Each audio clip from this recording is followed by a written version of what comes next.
ఈ మధ్యకాలం హైదరాబాద్లో పడ్డ వర్షాలు 2-3 అవర్స్లోనే 20-25 సెంటీమీటర్స్ వర్షం పడుతుంది.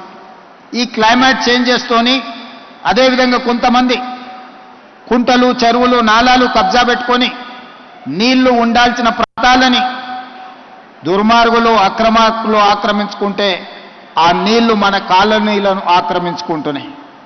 నీళ్లు ఉండే స్థావరాన్ని మనము కబ్జా పెడితే ఆ నీళ్లు అక్కడ ఉండకుండా మన ఇళ్లలోకి వస్తున్నాయి.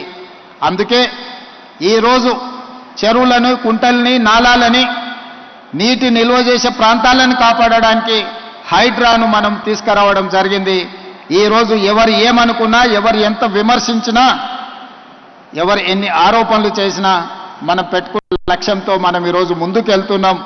ఈరోజు ఆ లేక్లను పునరుద్ధరించి రేపు సంక్రాంతి ఫెస్టివల్ సందర్భంగా కైట్ ఫెస్టివల్స్ని ఎక్కడైతే ఆక్రమణలకు గురైన లేక్లు ఉన్నాయో వాటిని పునరుద్ధరించి ఈరోజు కైట్ ఫెస్టివల్స్ సంక్రాంతి పండుగ సందర్భంగా మనం నిర్వహించుకుంటున్నాం.